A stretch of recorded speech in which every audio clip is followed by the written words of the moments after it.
Bendito seja Deus por aquilo que já ouvimos e recebemos nesta manhã da parte das crianças. E ouvindo as crianças, eu resolvi mudar o meu tema. Então abra sua Bíblia comigo, por gentileza. Obrigado, meu irmão. Na primeira carta do apóstolo João, no capítulo 1, a partir do verso 5, primeira carta de João, no capítulo 1, a partir do verso 5, até o capítulo 2, versículo 2.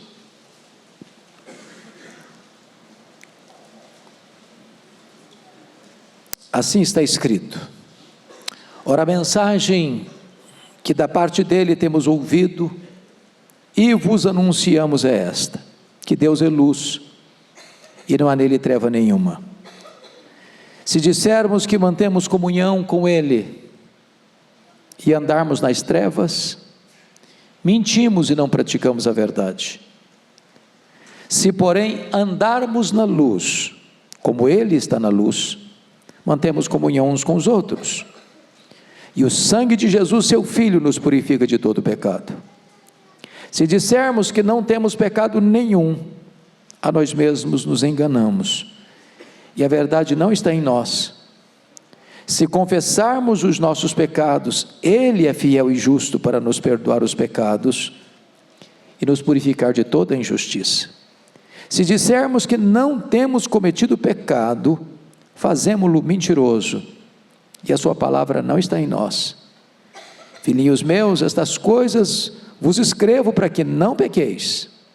Se todavia alguém pecar, temos advogado junto ao Pai, Jesus Cristo, o justo, e ele é a propiciação pelos nossos pecados, e não somente pelos nossos próprios, mas ainda pelos do mundo inteiro.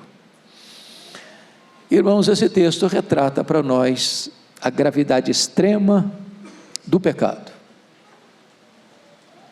O apóstolo Paulo chega a dizer que o pecado é maligníssimo. O pecado é o maior problema do ser humano, o mais grave, o de consequências mais danosas no tempo e na eternidade. Esse texto retrata para nós três coisas a priori, aliás, coisas gravíssimas. Primeiro, é que o pecado tenta enganar os outros, conforme o versículo 7. Se andarmos na luz como ele está na luz, mantemos comunhão uns com os outros. Mas se não andarmos na luz, não temos comunhão uns com os outros. A nossa comunhão horizontal é quebrada se vivermos na prática do pecado. Segundo lugar, o pecado tenta enganar a nós mesmos. Olha o versículo 8: se dissermos que não temos pecado nenhum, a nós mesmos nos enganamos.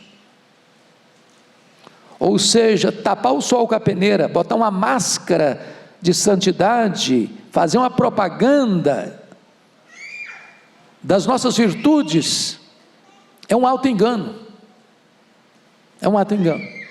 Estamos tentando enganar a nós mesmos. Mas o pecado é tão maligníssimo, é tão perigoso, é tão sutil, é tão venal, que o pecado tenta enganar o próprio Deus. Olha o versículo 10: se dissermos que não temos cometido pecado, fazemo-lo mentiroso, e a sua palavra não está em nós. Já que o pecado é tão grave, tem consequências tão danosas, será que tem saída para ele? Será que tem solução? E é exatamente isso que João está propondo no versículo 1 do capítulo 2: filhinhos meus, estas coisas eu vos escrevo para que não pequeis. E a primeira coisa que esse texto vai nos informar é que tem uma ordem de Deus clara, solene, eloquente para os nossos ouvidos e o nosso coração. E a ordem é essa: não pequeis. Você e eu não temos licença para pecar. Há uma ordem peremptória de Deus: não pequeis. Pecar, portanto, é uma rebelião contra Deus, é uma transgressão da lei de Deus. Até porque nós não temos desculpa para pecar, nós não temos razão para continuar pecando. Mas esse texto, além de uma ordem, ele tem uma oferta, porque o verso 2 diz: filhinhos meus, estas coisas eu vos escrevo para que não pequeis, se todavia alguém pecar. Temos advogado junto ao Pai, Jesus Cristo o justo.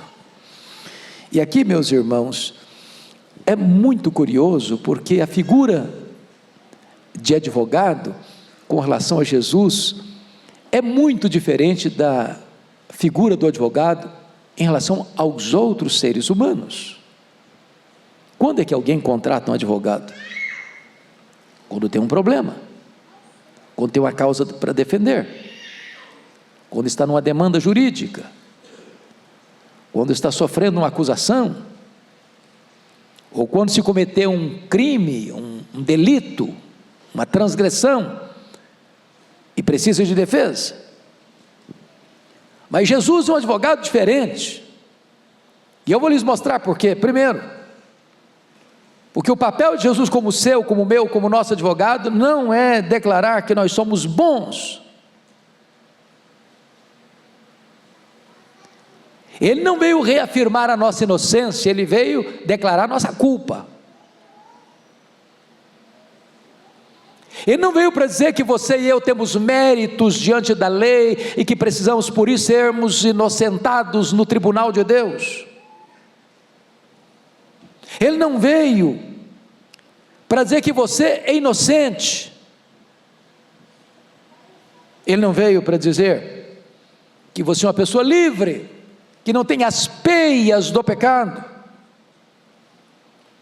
Ele não veio para dizer que você é um ser iluminado. Ele não veio para dizer para você que só a sua sinceridade é suficiente e basta. Mais do que isso, o que é um advogado? A palavra advogado, na língua grega é parácletos. Essa palavra é formada de duas palavras gregas, pará e kletos. O verbo chamar significa, advogado literalmente significa uma pessoa chamada para estar do seu lado. O advogado vai junto com você, você vai acompanhado do advogado, ele está do seu lado.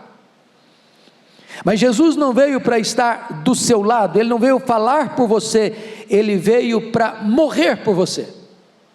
Foi essa mensagem que ouvimos das crianças. Ele não veio para estar do seu lado, ele veio para ser seu substituto.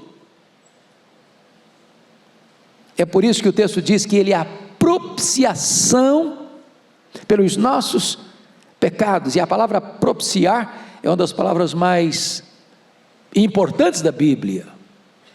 Propiciar significa aplacar a ira.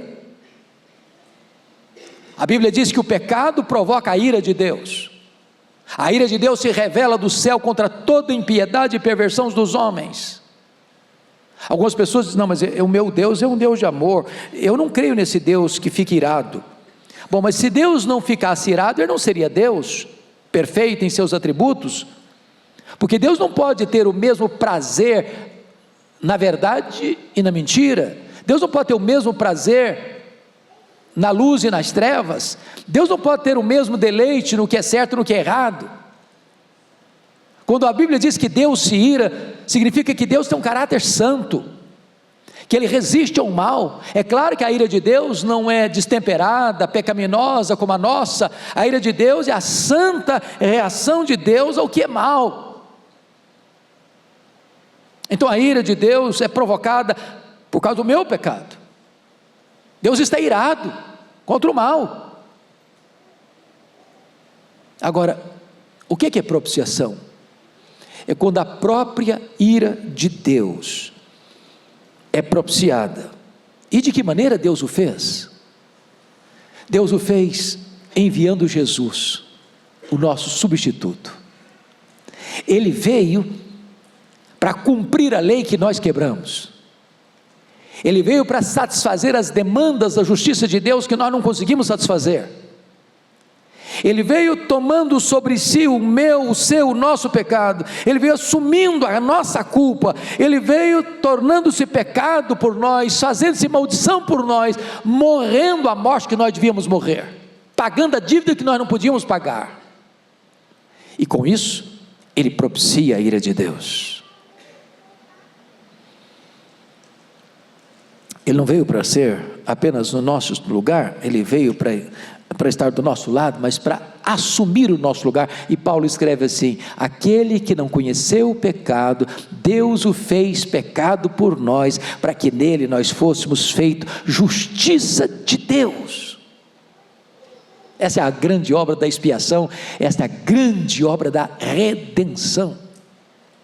Mas, fugindo ainda da figura humana de advogado, todos nós sabemos que um advogado, por mais conhecimento que ele tem, por mais experiência que ele tem, por mais lida que ele tem nos grandes tribunais, nas grandes causas e nas grandes vitórias, quanto mais famoso e eficiente um advogado nas lidas jurídicas, mais caro ele é, mais difícil de acesso ele é. Só pode pleitear as causas das pessoas que têm muito dinheiro. Pois o que a Bíblia nos ensina é que esse advogado, nosso advogado, não cobra nada de você, porque ele já pagou tudo na cruz, é de graça, todos têm livre acesso a ele,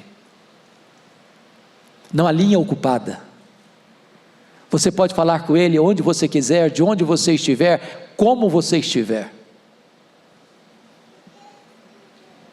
A Bíblia chega a dizer, quando ele estava lá na cruz, a penúltima palavra que ele proferiu na cruz, foi a palavra de vitória, de triunfo, quando ele diz: está consumado, está pago.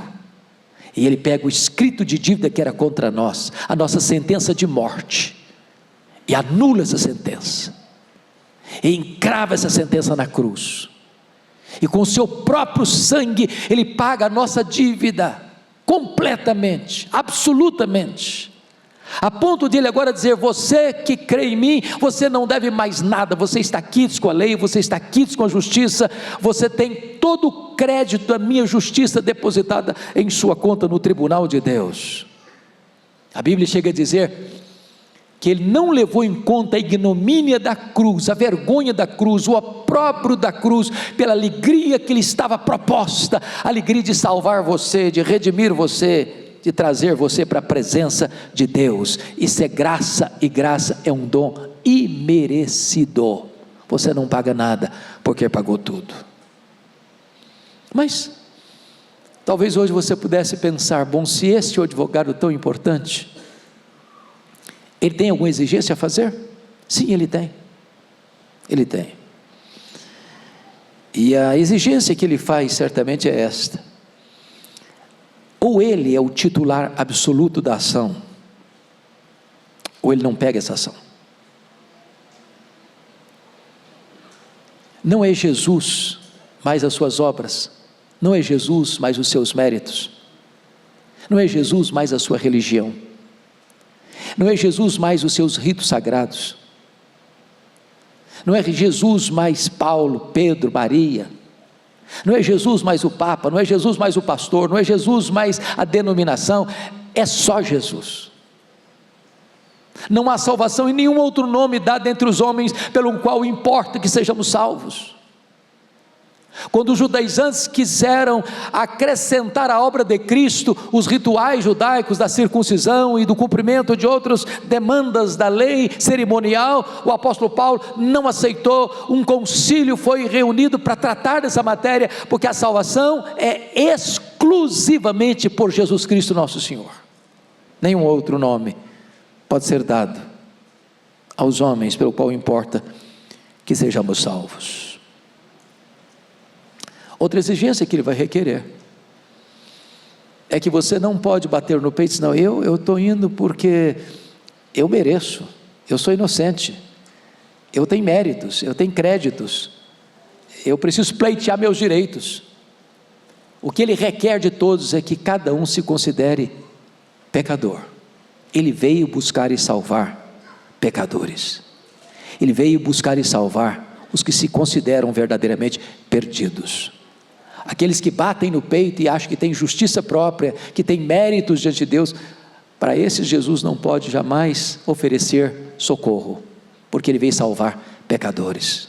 Se você se reconhece pecador, se você verdadeiramente está arrependido dos seus pecados, então Jesus hoje, agora, pode ser o seu advogado, defender a sua causa diante do tribunal de Deus e dar a você salvação eterna.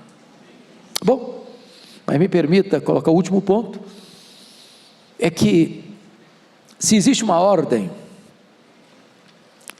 e a ordem é você não pecar, se existe uma oferta, e esta oferta é Jesus ser o seu advogado, existe em terceiro lugar, uma garantia, e a garantia está no versículo 2, e Ele é a propiciação pelos nossos pecados, e não somente pelos nossos próprios, mas ainda pelos do mundo inteiro. Sabe o que significa isso? Significa que não há uma causa colocada nas mãos deste advogado que ele possa fracassar, que ele não possa ter êxito, pleno êxito. Os advogados humanos, terrenos, nas lidas dos tribunais mais egrégios do Brasil e do mundo, por mais conhecedores e por mais peritos que sejam doutos no saber jurídico, podem fracassar nos tribunais, podem ter causas perdidas nos tribunais, mas Jesus nunca perdeu uma causa. Se você colocar a sua vida nas mãos dEle, Ele é poderoso para salvar você, Ele é poderoso para transformar você, Ele é poderoso para perdoar você, Ele é poderoso para colocar você diante do tribunal de Deus, sem culpa alguma, porque a culpa sua Ele levou na cruz. Ele pode dar a você a vida eterna. É por isso que no versículo 7 do capítulo 1, João diz que o sangue de Jesus nos purifica, não de alguns pecados, não dos mais graves ou dos mais leves, mas o sangue de Jesus nos purifica de todo pecado, todo pecado. E me permita dar 3 exemplos bíblicos. O primeiro deles, João capítulo 8, a Bíblia narra que era festa em Jerusalém, e de repente os fariseus, os escribas, pegaram uma mulher em flagrante adultério, e conseguiram capturar essa mulher, e jogar essa mulher aos pés de Jesus, e dizer assim para Jesus: essa mulher foi apanhada em flagrante adultério, e a lei ordena que em tais casos, ela seja apedrejada, e tu o que dizes? E Jesus guardou o silêncio, e eles insistem, e Jesus abaixou e começou a escrever na poeira do chão do templo. E então Jesus se levanta e diz assim para os acusadores: quem tiver sem pecado, atire a primeira pedra. E eles todos foram fugindo, do mais velho ao mais novo, e Jesus se volta para aquela mulher e pergunta: mulher, onde estão os teus acusadores? Eles não te condenaram? Eu também não te condeno, vai, e não peques mais. Quando você examina essa passagem, você percebe que essa mulher estava condenada pelo tribunal da lei. Quando você examina esse texto, você percebe que essa mulher estava condenada pela opinião pública. Quando você lê esse texto, você reconhece que esta mulher está condenada pelo tribunal da religião. Quando você lê esse texto, você nota que esta mulher está condenada pelo tribunal dos religiosos. Quando você lê esse texto, você percebe que essa mulher está condenada pelo tribunal da sua própria consciência. Mas Jesus, o advogado das causas perdidas, perdoa essa mulher, alforria esta mulher, dá para ela a possibilidade de uma nova vida. Vai, e não peques mais. Não importa se a sua causa é complicada, se o seu pecado é terrível, há quanto tempo você anda assim, ou quão profundamente você caiu, ou quão cheio de laços e cordas e algemas e correntes e peias você esteja nesta manhã. Hoje Jesus pode libertar você, Jesus pode perdoar você, Jesus pode transformar a sua vida. Me permita um segundo exemplo. Lá em Marcos capítulo 5, depois de uma tempestade terrível no mar da Galileia, Jesus vai chegar numa região gentílica, pagã, conhecida como Decápolis, 10 cidades gentílicas. É de noite, tem um cemitério, é um terreno íngreme, e ali dentro desse cemitério tem um homem nu, se ferindo com pedras, gritando de noite e de dia, violento.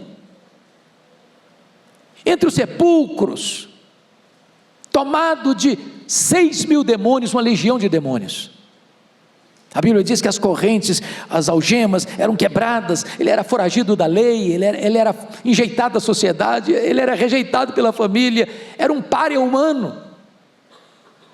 E Jesus viaja de noite para dentro de um cemitério, um lugar pagão, porque este homem que tinha sido jogado fora pela sociedade, é amado por Jesus, é valorizado por Jesus, e Jesus vai ali para libertá-lo, para curá-lo, para salvá-lo, para restaurá-lo, e para enviá-lo como missionário para a sua terra, para a sua gente.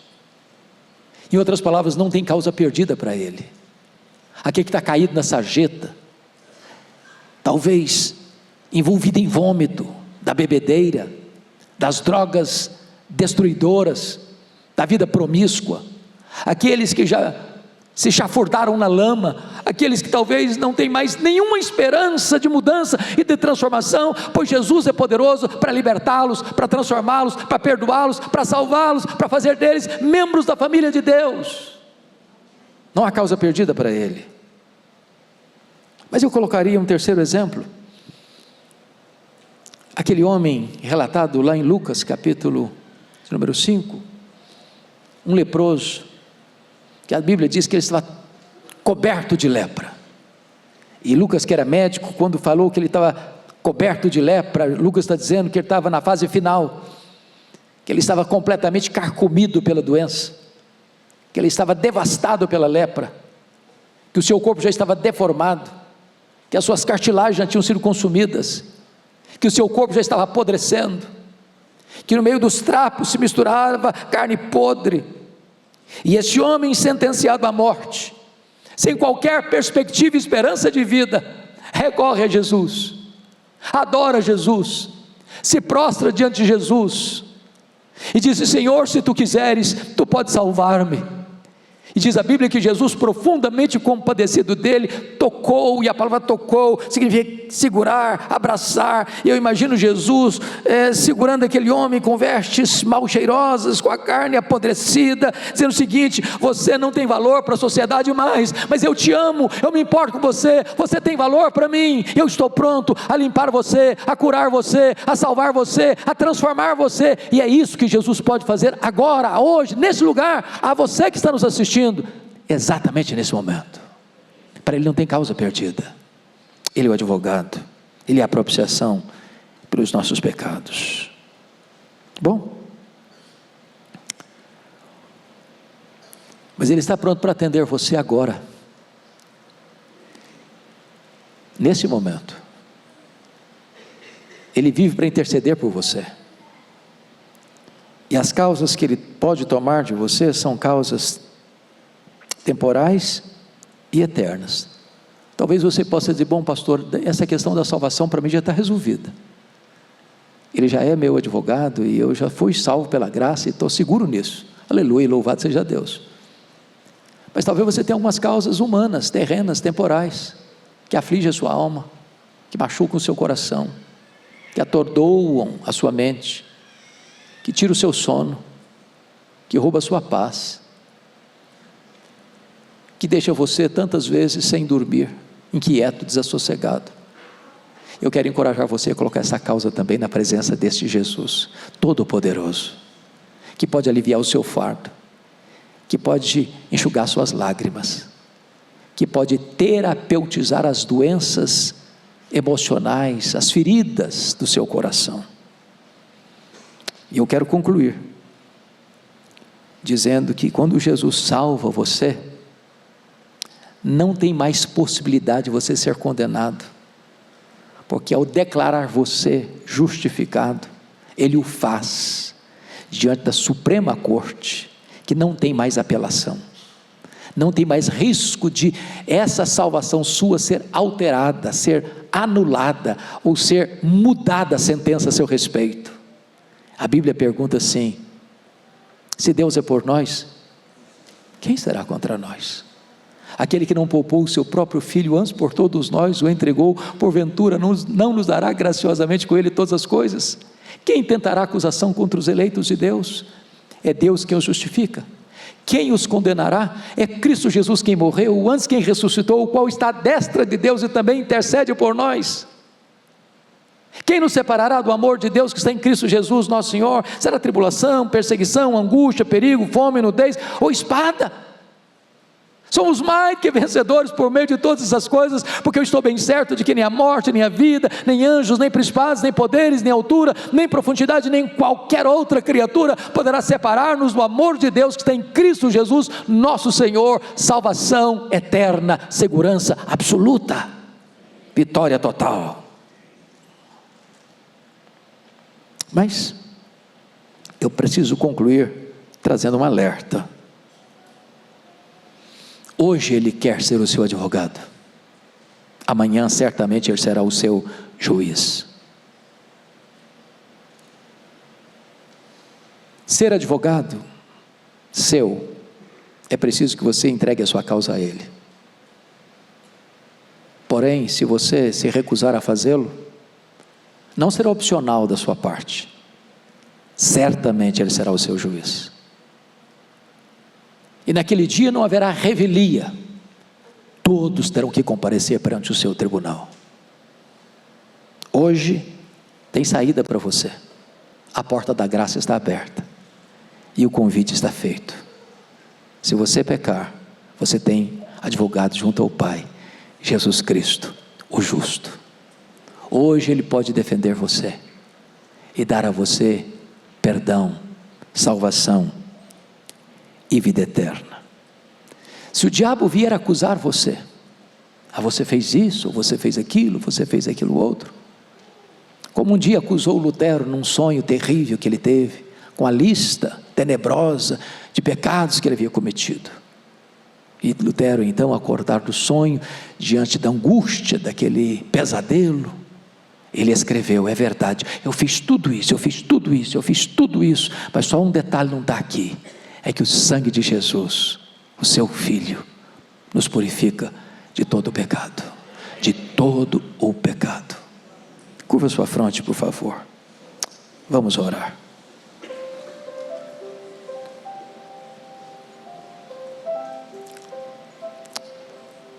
Deus, nós te louvamos, e nós te adoramos, porque temos tão grande salvação, em Cristo Jesus. Temos uma ordem expressa para não pecarmos. Temos uma oferta tão preciosa, de que se pecarmos, Jesus Cristo é o nosso advogado. Temos uma garantia plena e total de que Ele é a propiciação pelos nossos pecados. Então, ó Deus, se porventura alguém entrou aqui nesta casa, que ainda não tem segurança, ou não tinha segurança da sua salvação, que agora, Senhor, o Espírito Santo opere neste coração, o entendimento, a transformação, para que esta pessoa agora, Senhor, se aproprie da vida eterna em Cristo Jesus. Deus, muitas pessoas estão nos acompanhando em muitos lugares do mundo. Toca o coração delas, Senhor, onde elas estiverem,